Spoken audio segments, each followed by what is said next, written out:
విధంగా Kukatpally metro mall వెనకాల BR Ambedkar park వద్ద సర్వే నంబర్ 155లో దాయార్గూడకు చెందిన ఎస్సీలు గుడిసెలు వేసుకొని జీవనం సాగిస్తుండే. వాళ్ళని 1984 నుంచి కూడా ఉన్నారు. కానీ హైడ్రా వాళ్ళు వచ్చి సడన్గా వాళ్ళని బీకేసి ఫెన్సింగ్ వేసేసారు. ఎందుకు వేసారు అంటే చెప్పరు. ఎందుకంటే పేదవాళ్ళు కాబట్టి, దళితులు కాబట్టి పీక్ అవతల పడేస్తారు, కానీ మిగతా వాళ్ళలాగా ముట్టుకోరు. ఇదే కూకట్పల్లిలో నేను ఇంకొక ఎగ్జాంపుల్ చెప్తాను మీకు. రంగదాముని చెరువు కట్ట అని ఒకటి ఉంది. ఆ రంగదాముని చెరువు కట్టను తొలిచి ఒక కంపెనీ, మకుటా తరంగట ఒక కంపెనీ, ఓ పెద్ద రియల్ ఎస్టేట్ వెంచర్ వేసారు. ఒక్కొక్క ఫ్లాట్ 2 నుంచి 3 కోట్లకు అమ్ముకుంటారు. దాన్ని మాత్రం హైదరాబాద్ చూడరు అసలు. దాని దిక్కు మాత్రం హైదరాబాద్ పోనేవారు. ఎందుకంటే దాని వెనుక పెద్ద పెద్ద పేర్లు ఉన్నాయి. ఇక పేర్లు చెప్తే నన్ను బదనాం చేస్తారు, మళ్ళీ వీళ్ళ పేరు చెప్పింది వాళ్ళ పేరు చెప్పిందని. కానీ ఆ పేర్లు మకుటా తరంగ అనేది కంపెనీ పేర్లు మీరు తెలుసుకోండి. వాళ్ళని మాత్రం ముట్టుకుంటలేరు. నేను ఆ కంపెనీ ఫోటోతో సహా, వెంచర్ ఫోటోతో సహా హైడ్రా కంప్లైంట్ చేస్తాను. హైడ్రా యాక్షన్ తీసుకోకపోతే ఖచ్చితంగా హైడ్రా పెద్దవాళ్ళని ప్రొటెక్ట్ చేస్తుంది అని అనుకోవాల్సి వస్తుంది. ఎందుకంటే లిటరలీ ఆ తూముని తొలిచి రిటైనింగ్ వాల్ కట్టి అందులోకెళ్ళి వెంచర్ వేసారు. ఎంత ధైర్యం ఉండాలి వెంచర్ వేయడానికి, చెరువును అట్లా తీసుకోవడానికి. సో డెఫినెట్గా దీని మీద హైడ్రా చర్యలు తీసుకోవాలని చెప్పి నేను కోరుతా ఉన్నాను. అదేవిధంగా మన కూకట్పల్లి వై జంక్షన్లో భయంకరమైన ట్రాఫిక్. మేము ఇలా రాంగా పోంగా ప్రోగ్రామ్ కూడా అర్ధగంట ఆగినాం. ఇక జేఎన్టీ దగ్గర అయితే పరిస్థితి మరీ దారుణం. జేఎన్టీయూ టు ప్రగతి నగర్ పోయేది ఇక ఎట్లయిపోయిందంటే, మేము ఒకప్పుడు బాచ్పల్లి ఇంజనీరింగ్ చేసినప్పుడైతే లారీలు ఎక్కిపోయేది, బస్సు కూడా పోకపోతుండే అటు సైడ్. ఇప్పుడు పరిస్థితి ఏంటి అని అంటే, అసలు అక్కడి నుంచి మొదలు పెడితే హైటెక్ సిటీ దాకా వేల వెహికల్లు, వేల మంది ట్రావెల్, చాలా చాలా ఎక్కువ స్ట్రెస్ ఉంది. పైగా మధ్యలో జేఎన్టీయూ ఉంది. జేఎన్టీయూ పిల్లలు కూడా 2-3 ఈ మధ్య యాక్సిడెంట్ అయింది. జేఎన్టీయూ కాలేజ్కి ఏంటంటే పరిస్థితి, అయితే మెట్రో సౌకర్యంగా లేదు, అయితే బస్ స్టాండ్ సౌకర్యంగా లేదు. బస్ స్టాండ్స్ డివైడెడ్ ఉన్నాయి, మెట్రో డివైడెడ్ ఉంది, ఆ పిల్లలు పోలేని పరిస్థితి ఉన్నది. సో ప్రతి ఒక్కరికి కూడా ఇన్కన్వీనియంట్గా జేఎన్టీయూ సర్కిల్ తయారైంది కాబట్టి దాన్ని మంచిగా చేయాలి, అక్కడ అండర్ పాస్ కావాలని చెప్పి ఒక డిమాండ్ ఉంది. దానికోసం మరి ప్రయత్నం చేయవలసిందిగా కోరుతూ ఉన్నాము.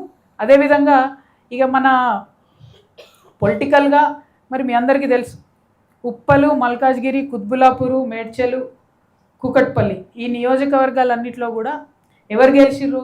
మొత్తం బీటీ బ్యాచ్ గెలిచింది. వాళ్ళు గెలవలే, అందులో వేరే పార్టీలలో గెలిచి, బీటీ బ్యాచ్ అంటే తెలుసు కదా, బంగారు తెలంగాణ బ్యాచ్ అన్నట్టు. యూటీ బ్యాచ్ అంటే ఉద్యమం బ్యాచ్. ఉద్యమం బ్యాచ్ గెలవలే ఎవరు, మొత్తం బీటీ బ్యాచ్ గెలిచిర్రు. గెలిచిన వాళ్ళు అంతా ఇళ్ళకి వచ్చిర్రు అన్నట్టు. ఉప్పల్ నియోజకవర్గంలో మొదలంటే షేర్ సుభాష్ రెడ్డి అన్న, అది మన బేతి సుభాష్ రెడ్డి అన్న గెలిచిండు. కానీ మొన్న కాంగ్రెస్లో గెలిచిన ఉప్పల్ ఆయన కూడా కాంగ్రెస్ మనిషి లక్ష్మారెడ్డి లాస్ట్ మినిట్లో వచ్చి టికెట్ తీసుకొని ఆయన గెలిచి. మల్కాజ్గిరిలో అంటే మన మల్లారెడ్డి గారు అందులో టీడీపీలో గెలిచి ఆయన ఇటు వచ్చి. కుత్బులాపూర్లో వివేక్ గారు కూడా టీడీపీలో గెలిచి ఆయన ఇటే వచ్చి. మేడ్చల్లో కూడా same situation, Kukatpally same situation.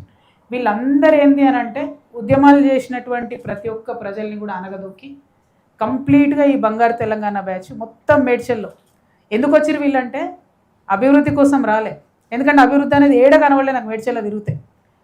అంటే పై సోప్ టాప్ మంచిగా ఉంది, 1-2 పెద్ద రోడ్లు ఉంటాయి, దాని చుట్టూ అన్ని ఇంటర్నేషనల్ బ్రాండ్స్ ఉంటాయి, ఓకే. వెనుక చూస్తే మాత్రం గల్లీలల్లా భయంకరమైన పరిస్థితి. ఎందుకు వచ్చింది వీళ్ళు, ఎందుకు వచ్చింది ఈ బీటీ బ్యాచ్? తెలంగాణ డెవలప్ చేయడానికి వచ్చినప్పుడు ఎవరు ఇట్లా ఉండరు.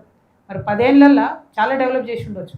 ఎందుకు వచ్చిరంటే చెరువుల కోసం, భూముల కోసం, పవర్ కోసం వచ్చి ప్రతి ఒక్కరు, ఇప్పుడు నేను చెప్పిన ప్రతి ఒక్క ఎమ్మెల్యే గారు స్థానికంగా చెరువుల కబ్జా, భూముల కబ్జా. ఇక నేను ఎన్ని చెప్పాలి డీటెయిల్స్ చెప్దామంటే భయంకరమైన పరిస్థితి ఉంది. ఇక్కడ మొత్తం కుత్బులాపూర్నైతే కబ్జాలపూర్ అని పెట్టేసారు. కూకట్పల్లి మొత్తం బ్లూ షీట్స్, ఎక్కడ చూడు బ్లూ షీట్సే. ఏం బ్లూ షీట్స్ ఏందో అర్థమే కావు, అన్ని బ్లూ షీట్స్ ఉన్నాయి ఎక్కడ చూస్తే అక్కడ. కానీ ఇన్ని ప్రైవేట్గా ఇంత డెవలప్ అయిన వీళ్ళు తప్పితే ఎక్కడ ఒక గవర్నమెంట్ హాస్పిటల్ లేదు.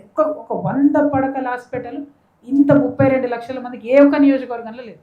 నిజంగా నాకు ఆశ్చర్యం అనిపిస్తుంది. నేను నవ్వుకుంటున్నాను, నేను అక్కడెక్కడ ఆదిలాబాద్ పోయి అభివృద్ధి జరగలేదు అనుకుంటున్నా. మేడ్చల్ లేనిది ఇట్లా పరిస్థితి ఉందని.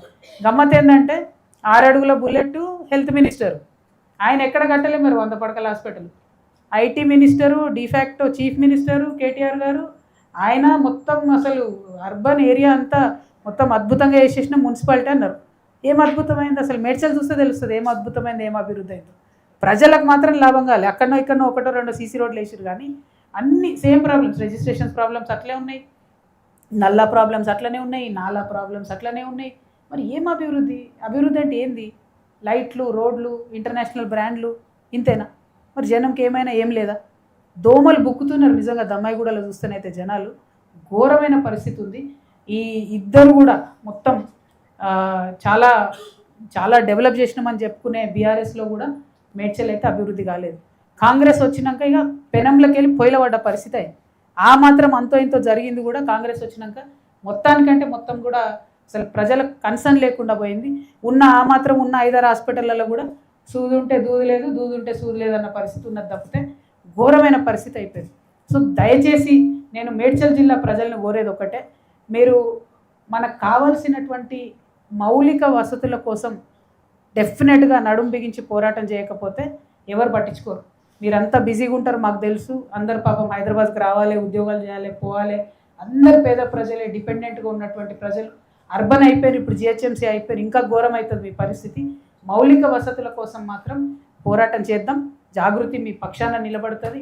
ఖచ్చితంగా ప్రతి కాన్స్టిట్యున్సీలో ఒక 100 పడకల హాస్పిటల్ కోసం ప్రయత్నం చేస్తాం. ప్రతి చోట కూడా గవర్నమెంట్ పాఠశాలల కోసం, గవర్నమెంట్ కళాశాలల కోసం ప్రయత్నం చేస్తాం. ఇన్ఫ్రాస్ట్రక్చర్ కోసం ప్రయత్నం చేస్తాం. ట్రాఫిక్ కొంచెం తగ్గడానికి ప్రయత్నం చేస్తాం. రోడ్లలో గుంతలు పోవడానికి ప్రయత్నం చేస్తాం.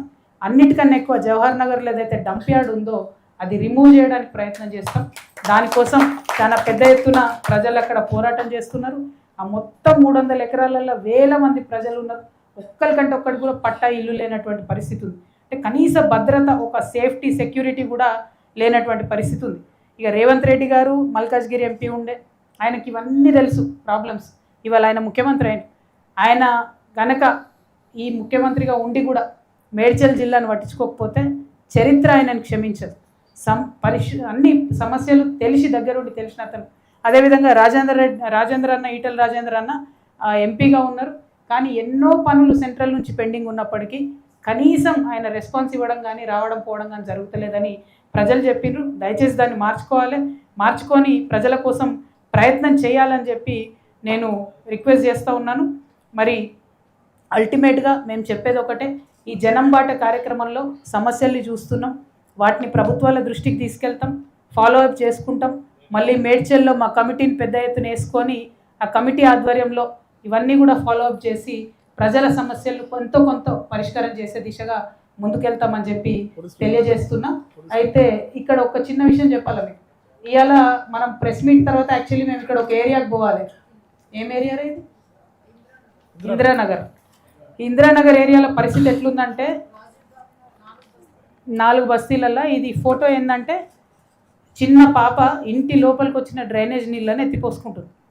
ఇంటి లోపలికి మొత్తం పక్కనున్న మురుగు నీరు వస్తే అది ఎత్తిపోసుకుంటుంది. ఇందిరానగర్ ఈ 4-5 ఏరియాలు. అయితే ఈ బస్తీ చూసి మేము ఇక్కడ క్లీన్ చేయమని డిమాండ్ చేద్దాం ప్రభుత్వాన్ని అనిపోతే ఇక్కడ ఎమ్మెల్యే గారు కృష్ణారావు గారు మేము ఆడ లంచ్ చేసే టైంలో ఆయన జేసీబీలు వేసుకొని అడిగిపోయాడు. పోయి ఇప్పుడు ఆడంతా క్లీన్ చేయించి బయటకు వస్తున్నాడు. మరి ఈ సోయి ముంగటేమైందే? ఈ 10 ఏళ్ళు ఈ సోయి ఉండొచ్చు కదా. జాగృతోళ్ళు జనం బాట అని పెట్టుకొని వచ్చేదాకా కూడా ఎమ్మెల్యేలు కదలకుండా, ప్రజల కష్టాలు పట్టించుకోకుండా ఎంత దారుణం ఇది. ఇది మీ కాన్స్టిట్యున్సీ కదా, మీ కోటేషన్ వాళ్ళే కదా. ఇప్పుడు ఆయన పోయి ఆడ కూర్చున్నాడు కృష్ణారావు గారు 2 గంటల నుంచి. ఆయన కబ్జాలు చేసుడు బంద్ చేసి అప్పుడప్పుడు జనాన్ని చూస్తేనేమో ఏమైనా ప్రజల కష్టాలు అర్థమవుతాయి. తెల్లారులేస్తే కబ్జాలు, తెల్లారులేస్తే సెటిల్మెంట్లు, అంతే తప్పితే ప్రజలను పట్టించుకోకుండా ఉన్నారనేటటువంటి ఆరోపణలు మొత్తం మేడ్చల్లో ఉన్న అందరు ఎమ్మెల్యేల మీద కూడా ఉన్నాయి. మరి ఒకరు అని నేను పేరు చెప్పదలుచుకోలేదు. సరే, మీరు సంపాదించుకున్నారు, కానీ ఇప్పుడో ప్రజల దిక్కన్నా చూడాలి అని నేను కోరుతా ఉన్నా. రెండవది, హైడ్రా మాత్రం చాలా దారుణంగా ఈ మేడ్చల్ మొత్తంలో కూడా పెద్దవాళ్ళ పక్షాన్నే పనిచేస్తుంది. నేను ప్రతి చోట నాకు వచ్చినటువంటి కంప్లైంట్స్ని హైడ్రా కమిషనర్ గారికి ఫార్వర్డ్ చేస్తా. మీరు చర్యలు తీసుకోకపోతే మాత్రం మీ ప్రభుత్వం పెద్దల పక్షమే, పేదల పక్షం కాదనేటటువంటి క్లారిటీ ప్రజలకు వస్తుందన్న విషయాన్ని తెలియజేస్తూ మళ్ళొకసారి మీడియా మిత్రులందరికీ కూడా ధన్యవాదాలు. సారీ, కొంచెం లాంగ్ ప్రెస్ మీట్ అయింది, కానీ బాధ ఎంత అవుతుందంటే అక్కడ పరిస్థితులు చూస్తే చాలా ఘోరంగా ఉంది. అసలు భూదేవి నగర్ మీకు అవకాశం ఉంటే దయచేసి మీడియా మిత్రులు పోండి. ఎందుకంటే కొంచెమన్నా ప్రభుత్వానికి ఏమన్నా సిగ్గు వస్తుందేమో. రైలు పట్టాలు ఎట్లుంటే పట్టాలు చుట్టూనే ఒక్క బాత్రూమ్ లేదు, నాట్ ఈవెన్ సింగిల్ బాత్రూమ్. ఎంత బాధ అయిందంటే అందుకే అక్కడ కట్టిస్తామని ఇమీడియట్గా చెప్పడం జరిగింది. సో ఇట్లాంటి అనేక అంశాలు నిజంగా ఇది ఒక సామెత చెప్తారు పెద్దవాళ్ళు, విశ్వ పర్యటన చేస్తే నాలెడ్జ్ వస్తుందని చెప్తారు. నిజంగా అర్థమవుతున్నాయి ప్రజల కష్టాలేంది, ప్రజల బాధలేంది, ఇంత దారుణమైంది, అది కూడా హైదరాబాద్ పక్కనేంది అన్నటువంటి విషయం. ఇంకా పోరాట స్ఫూర్తిని ఇది పెంచుతుంది. కాబట్టి ప్రజల కోసం మరింత బలంగా పోరాటం చేస్తామని జాగృతి తరఫున ప్రకటిస్తూ సెలవు తీసుకున్నాము. Thank you. జై తెలంగాణ, జై తెలంగాణ. ఎవరు అధికారంలో ఉంటే వాళ్ళని మంచి సూపర్ భజన్ చేస్తారు. నిన్న మల్లారెడ్డి సాబ్ ఏం చేసిండు, మొన్నటిదాకా తొడగొట్టిండు, నిన్న మొన్ననేమో మన్మన్ ఫంక్షన్ పిలిచి కాలు మొక్కించిండు సీఎం గారిది, కథం క్లోజ్ అక్కడితోని స్టోరీ. సో అంతకుముందు కేసీఆర్ గారు ఉన్నప్పుడు అంతే, ఇప్పుడు రేవంత్ రెడ్డి గారు ఉన్నప్పుడు అంతే, ఎక్కడికక్కడ భజన చేసుకుంటూ ఈ మేడ్చెల్లో ఉన్న ప్రజాప్రతినిధులు మాత్రం ప్రజల యొక్క సొమ్మును మంగళారతి పడుతున్నారు. కొన్ని నిరూపించగలుగుతాం, కొన్ని నిరూపించలేము. ఎందుకంటే చాలా తెలివిగా చేస్తున్నారు, పెద్ద మాఫియా లాగా చేస్తున్నారు కాబట్టి అది జరుగుతున్నది. అంటే చాలా డీటెయిల్స్ చెప్తున్నారు మీలాంటి పత్రికా మిత్రులు. అవి ఇప్పుడు పత్రికా ముఖంగా చెప్పి మేము ప్రూవ్ చేయలేకపోతే వేస్ట్ అవుతాయి కాబట్టి చెప్తలేము. నాకు ప్రూఫ్ వచ్చింది, నేను చాలా లెటర్లు హైడ్రాకి రాస్తున్నా డైరెక్ట్గా, ఎవరు చెప్తాను కూడా చెప్తలేను.